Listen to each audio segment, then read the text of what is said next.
इधर प्रदेश के बागपत में गणतंत्र दिवस के मौके पर निकाले गए जुलूस के दौरान मजहबी नारे लगाए जाने का मामला सामने आया।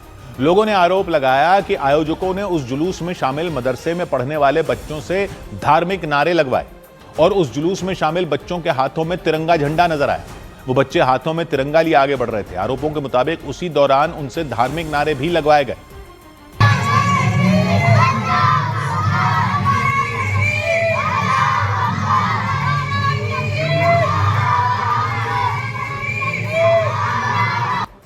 ये जुलूस बागपत के चांदी नगर थाना क्षेत्र के गौना गांव में निकाला गया। ये मामला सामने आने के बाद पुलिस जांच में जुट गई। उधर उत्तराखंड और हिमाचल प्रदेश के कई शहरों में भारी बर्फबारी के बीच वहां घूमने के लिए गए सैकड़ों पर्यटक कई घंटों तक फंसे रहे। यात्री वहीं फंसे रह गए। वहां हुई भारी बर्फबारी के बाद कई रास्ते बंद हो गए। इसके बाद वहां गाड़ियों की लंबी लाइन लग गई। हिमाचल प्रदेश के मनाली में तो हालात इतने बिगड़ गए कि लोगों को गाड़ियों में ही रात बितानी पड़ी, क्योंकि वहां की सड़कों पर गाड़ियों का चलना ही मुश्किल हो गया। बर्फ जमने की वजह से गाड़ियां जहां थीं वहीं फंसी रह गईं। हालात ऐसे हो गए कि लोग अपने होटल तक नहीं पहुंच पाए और उन्हें मजबूरी में अपनी गाड़ियों में ही सोना पड़ा। मनाली में नेशनल हाईवे पर चारों तरफ बर्फ ही बर्फ नजर आई। कई किलोमीटर दूर तक गाड़ियों की लाइन लगी हुई थी। उनमें कुछ गाड़ियां तो पूरी की पूरी बर्फ से ढक चुकी थी और उसकी वजह से वो गाड़ियां घंटों तक एक ही जगह पर फंसी रहीं। ऐसे में उन गाड़ियों में बैठे लोगों का सब्र का बांध टूट गया और वो अपने होटल की तरफ पैदल ही निकल पड़े। बड़ी संख्या में लोग अपने भारी भरकम बैग लेकर हाईवे पर चलते नजर आए। कुछ पर्यटक तो 15-15 किलोमीटर पैदल चलकर अपने होटल तक पहुंचे।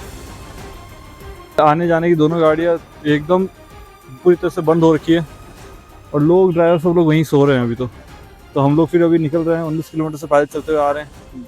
आगे देखते हैं अभी और कितना जा रहे हैं। वहीं कुछ यात्री तो 3-3 दिन तक अपनी गाड़ी में ही फंसे रह गए।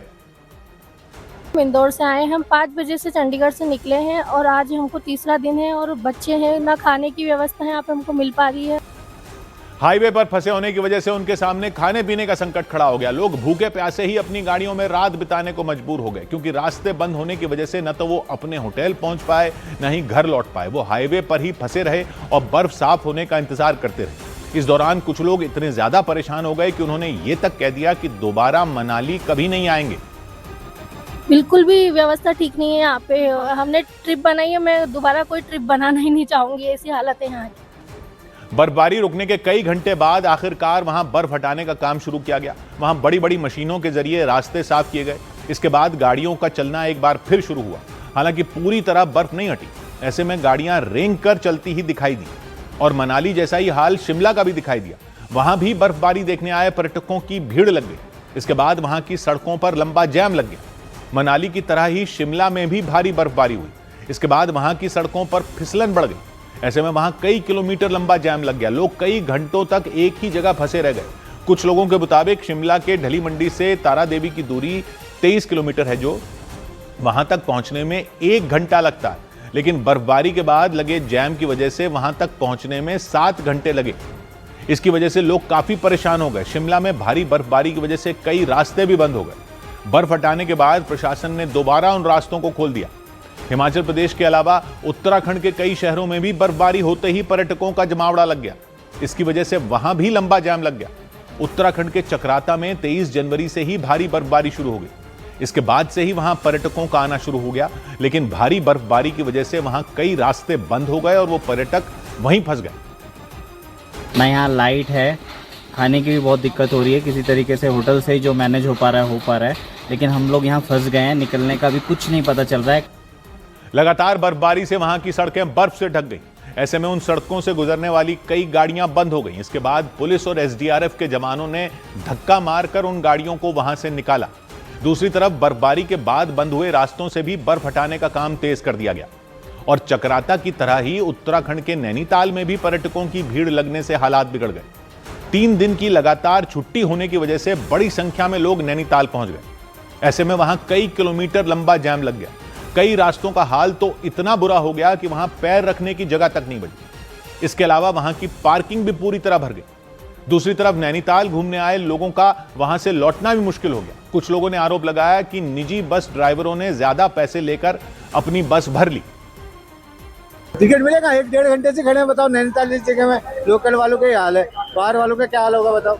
बस भर ले रहे हैं अपना ज्यादा पैसा लेके। नैनीताल में हुई भारी बर्फबारी के बाद वहां के कई रास्ते बंद हो गए। इसकी वजह से जगह जगह लंबा जाम लग गया।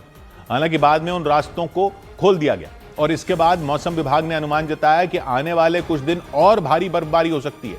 मौसम विभाग के मुताबिक 30 जनवरी तक पहाड़ी इलाकों में भारी बारिश के साथ बर्फबारी होगी।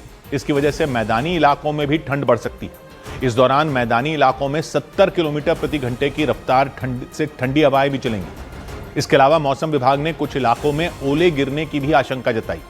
यानी अगले कुछ दिन और बर्फबारी और ठंड का दौर जारी रहेगा। इसे देखते हुए हिमाचल प्रदेश और उत्तराखंड प्रशासन ने लोगों से अपील की कि लोग पहले से होटल की बुकिंग करवाकर यात्रा करें और रात के वक्त पहाड़ी इलाकों में पहुंचने से बचें। सौभाग्य की एक बात यह कि ये तो बहुत अच्छी बात है कि पहाड़ों तक जाने वाली सड़कें अच्छी हो गई हैं, लेकिन इसका भी तो कोई इलाज हो कि इतने लोग न पहुंच जाएं कि जिस खूबसूरती को देखने जा रहे हैं वही बर्बाद हो जाए। गर्मियों में यही हाल हो रहा है, बर्फ में भी हो रहा है। जरा सी बर्फ पड़ी नहीं कि लोग निकल पड़े पहाड़ों की तरफ। इतने लोग निकल पड़े जितनी जगह ही नहीं उधर, क्योंकि सड़क है तो पहुंच ही जाएंगे जल्दी से ये सोचकर। और जिस धुएं और प्रदूषण से भागकर वहां जाते हैं, रेंगती गाड़ियों के उसी धुएं में घंटों फंसे रह जाते हैं। पहाड़ों के लोगों की पर्यटन से कमाई तो जरूर बढ़नी चाहिए, लेकिन यह थोड़ा ही करना है कि मुर्गी सोने का अंडा दे रही है तो आगे के सारे अंडे निकालने के लिए मुर्गी का पेट ही फाड़ दो। रात रात भर के ट्रैफिक जैम हो रहे, होटलों में जगह नहीं बची तो गाड़ियों में सो रहे। ऐसे ही गोवा में जा जाकर वहां के बीच की ऐसी तैसी कर दी। वही हाल पहाड़ों का हो जाता है। वही हाल अब मंदिरों वाली जगहों का भी होने लग गया है। इससे किसका फायदा हो रहा है? यानी पर्यटन वाली जगहों पर जाने वाले लोग कम करने होंगे और पर्यटन वाली जगह के लोगों की कमाई कम नहीं हो, ऐसा करना होगा। यह पॉलिसी बनाने का सवाल है और सरकार का काम है पॉलिसी बनाना। लोग उतने आए कि जगहों की सुंदरता भी बनी रहे और वो उनका आनंद भी ले सकें और वहां के लोगों की कमाई भी ज्यादा हो। यानी या तो कोई टैक्स ऐसा हो जिसका सीधा फायदा वहां के लोगों को मिले और जाने वालों की संख्या में भी थोड़ा कंट्रोल आए। मतलब जाना और महंगा तो हो जाएगा। अब अगर यह मध्य वर्ग की जेब पर भारी पड़ेगा तो क्या इसलिए जगहों का ही सत्यानाश कर दें ताकि आने वाले सालों में ये जगह जाने लायक ही न बचें? अगले इलेक्शन के आगे भी तो देश रहेगा ना। सौभाग्य की एक बात, इधर केंद्र सरकार ने बजट सत्र से पहले सभी राजनीतिक दलों की बैठक बुलाई। केंद्र सरकार ने बजट सत्र से पहले 27 जनवरी को सभी राजनीतिक दलों के साथ विचार विमर्श करने के लिए सर्वदलीय बैठक बुलाई। बैठक का उद्देश्य बजट सत्र के संचालन और राष्ट्रीय मुद्दों पर सहमति बनाना है। बजट सत्र की शुरुआत 28 जनवरी से होगी। सवर्ण आर्मी नाम के संगठन के कार्यकर्ताओं ने देश में विश्वविद्यालयों को मान्यता देने वाली संस्था यानी यूजीसी के खिलाफ प्रदर्शन का ऐलान कर दिया। उन लोगों ने यूजीसी के नए कानून को छात्र हित के खिलाफ बताया और यूजीसी पर युवाओं को जातिवाद की खाई में धकेलने का आरोप लगाया। राजस्थान के बाड़मेर की डीएम और चर्चित आईएएस अधिकारी टीना डाबी से गणतंत्र दिवस पर झंडा फहराने के दौरान चूक हो गई। झंडा फहराने के बाद वो ये भूल गईं कि उन्हें किस दिशा में सलामी लेनी है। वो झंडे के पीछे की तरफ मुड़कर खड़ी हो गई। बाद में उन्होंने अपनी गलती सुधारी।